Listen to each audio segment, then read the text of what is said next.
ನಮ್ಮ ಸಾಹಸಗಾಥೆಯನ್ನ ವಿರೋಧಿಗಳೇ ಕೊಂಡಾಡಿದರೆ ಇದು ಭಾರತೀಯರ ಮೈ ನವಿರೇಳಿಸೋ ಕ್ಷಣ. ಯಾಕಂದ್ರೆ ಇದುವರೆಗೆ ನಮ್ಮ ಮೇಲೆ ಭಾರತ ಮಾಡಿದ ದಾಳಿಗೆ ಯಾವುದೇ ಹಾನಿಯಾಗಿಲ್ಲ ಅಂತಿದ್ದ ಪಾಕಿಸ್ತಾನ ದಿಢೀರನೆ ಎಲ್ಲವನ್ನ ಒಪ್ಕೊಂಡಿದೆ. ಸರೋವರದಲ್ಲಿದ್ದರೂ ದುರ್ಯೋಧನ ಭೀಮನ ಆಗಮನಕ್ಕೆ ಬೆವರಿದಂತೆ ಪಾಕ್ ಪ್ರಧಾನಿ ಭಾರತದ ದಾಳಿಯ ಸುದ್ದಿ ಕೇಳಿ ಬೆವತಿದ್ರಂತೆ. ಜೊತೆಗೆ ನಮ್ಮ ವಾಯು ರಕ್ಷಣಾ ಕವಚಕ್ಕೆ ಪಾಕ್ ಕಕ್ಕಾಬಿಕ್ಕಿಯಾಗಿದ್ದನ್ನ ಒಪ್ಕೊಂಡಿದೆ.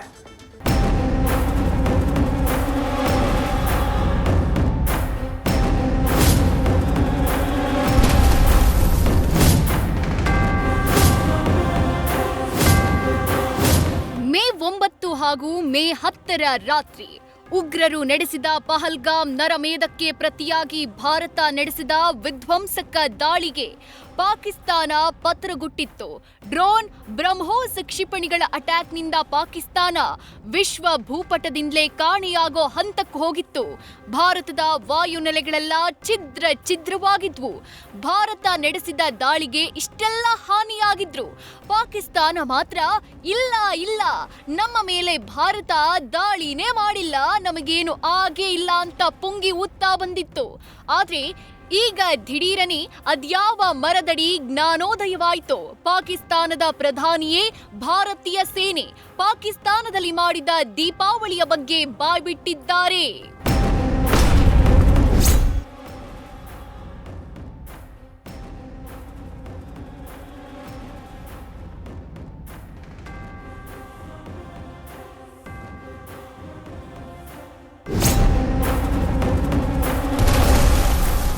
ರಾತ್ರಿ ತೂಫಾನ್ ಸದ್ದಿನ ಸುದ್ದು ಕೇಳಿ ಗಡಗಡ ನಡುಗಿದ್ದ ಪಾಕ್ ಪ್ರಧಾನಿ.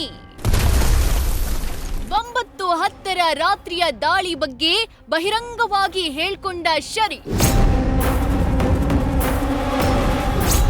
ಪಾಕಿಸ್ತಾನದ ವಾಯು ನೆಲೆಗಳ ಮೇಲೆ ಭಾರತೀಯ ಸೇನೆ ಕ್ಷಿಪಣಿ ದಾಳಿ ನಡೆಸಿದ್ದು ನಿಜ ಅಂತ ಕೊನೆಗೂ ಪಾಕಿಸ್ತಾನ ಒಪ್ಪಿಕೊಂಡಿದೆ. ಹೀಗೆ ಬಹಿರಂಗವಾಗಿ ನಿಜ ಒಪ್ಪಿಕೊಂಡಿದ್ದು ಪಾಕಿಸ್ತಾನ ಪ್ರಧಾನಿ ಶೆಹಬಾಜ್ ಶರೀಫ್. ಇದುವರೆಗೂ ಭಾರತದ ಮಿಲಿಟರಿ ಕಾರ್ಯಾಚರಣೆಯನ್ನ ನಿರಾಕರಿಸ್ತಾನೆ ಬಂದಿದ್ದ ಪಾಕಿಸ್ತಾನ ಈಗ ಏಕಾಏಕಿ ದಾಳಿಯನ್ನ ಒಪ್ಪಿಕೊಂಡಿದೆ. ಅಂದಹಾಗೆ ಭಾರತ ಪಾಕ್ ಮೇಲೆ ಏರ್ ಸ್ಟ್ರೈಕ್ ಮಾಡಿದಾಗ ಪಾಕ್ ಪ್ರಧಾನಿ ಗಾಢ ನಿದ್ರೆಯಲ್ಲಿದ್ರಂತೆ. ಆಪರೇಷನ್ ಸಿಂಧೂರ ರಾತ್ರಿ ಹೊತ್ತಲ್ಲಿ ಎಸಿ ರೂಮ್ನಲ್ಲಿ ಮಲಗಿದ್ದ ಶರೀಫ್ ಹಣೆ ಮೇಲೆ ಬೆವರಿಳಿಸಿತ್ತಂತೆ. ಈ ಬಗ್ಗೆ ಪ್ರಧಾನಿ ಶೆಹಬಾಜ್ಗೆ ಸೇನಾ ಮುಖ್ಯಸ್ಥ ಸೈಯದ್ ಆಸಿರ್ ಮುನೀರ್ ಸೆಕ್ಯೂರ್ಡ್ ಲೈನ್ನಿಂದ ಕರೆ ಮಾಡಿ ಮಾಹಿತಿ ನೀಡಿದ್ರು ಅಂತ ಆ ರಾತ್ರಿಯ ಬಗ್ಗೆ ಶರೀಫ್ ಬಹಿರಂಗವಾಗಿ ಹೇಳ್ಕೊಂಡಿದ್ದಾರೆ.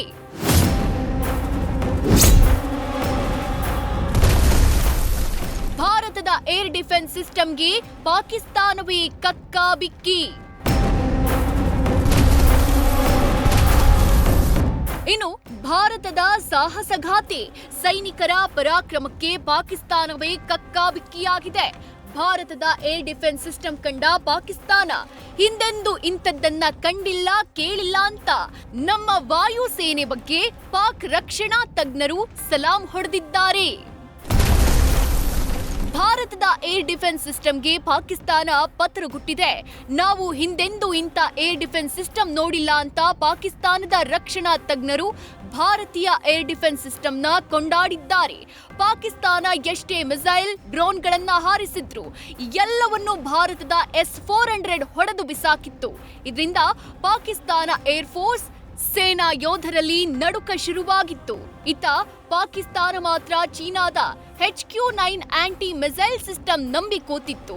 ಆದ್ರೆ ಭಾರತದ ಸುದರ್ಶನ ಚಕ್ರದ ಮುಂದೆ ಚೀನಾದ ಆಂಟಿ ಮಿಸೈಲ್ ಆಟ ನಡೀಲೇ ಇಲ್ಲ.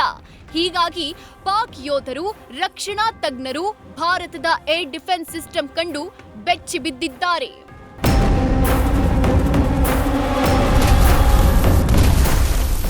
ಪಾಕ್ನ ಅಣ್ವಸ್ತ್ರ ಸೋರಿಕೆ ಬಗ್ಗೆ ಅಮೆರಿಕಕ್ಕೂ ನಡುಕ.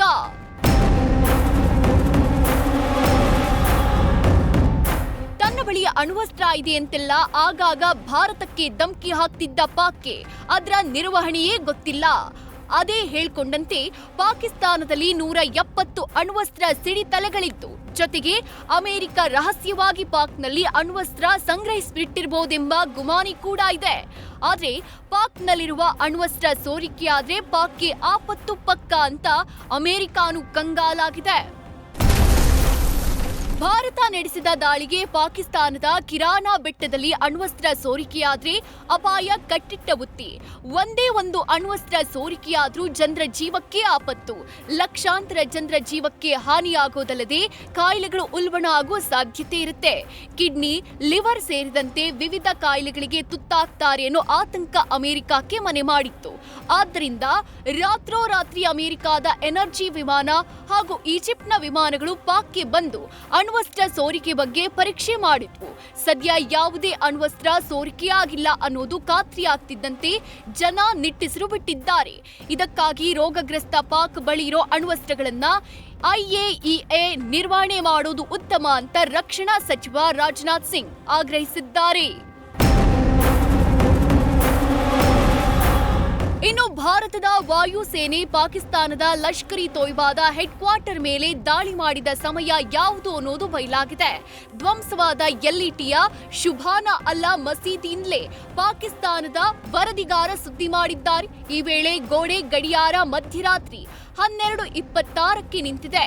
ಇದರಿಂದ ಭಾರತ ದಾಳಿ ಮಾಡಿದ್ದು ಪಾಕಿಸ್ತಾನದ ಸಮಯದ ಪ್ರಕಾರ ಮಧ್ಯರಾತ್ರಿ 12:26 ಅನ್ನೋದಕ್ಕೆ ಸಾಕ್ಷ್ಯ ಸಿಕ್ಕಿದೆ. ಇತ್ತ ಭಾರತವನ್ನ ಕೆಣಕಿ ಇರಲಾರದೆ ಇರುವೆ ಬಿಟ್ಕೊಂಡ ಭಿಕಾರಿಸ್ತಾನ ಸದ್ಯ ಭಾರತದ ದಾಳಿಯಿಂದ ಹಾನಿಗೊಳಗಾದ ವಾಯು ನೆಲೆಗಳ ದುರಸ್ತಿಗೆ ಮುಂದಾಗಿದ್ದು ಟೆಂಡರ್ ಕರೆದಿದೆ. ಒಟ್ಟಾರೆ ಹೊಸ ಭಾರತದ ಶಕ್ತಿ ಸಾಮರ್ಥ್ಯಕ್ಕೆ ಪಾಕಿಸ್ತಾನ ತಂಡ ಹೊಡೆಯೋ ಜೊತೆಗೆ ಮೆಚ್ಚುಗೆ ವ್ಯಕ್ತಪಡಿಸಿದ್ದು ಸತ್ಯ. Chandramohan, national bureau, news first. News first ನಿರ್ಭೀತಿಯಿಂದ ನಿಮ್ಮ ಪರವಾಗಿ.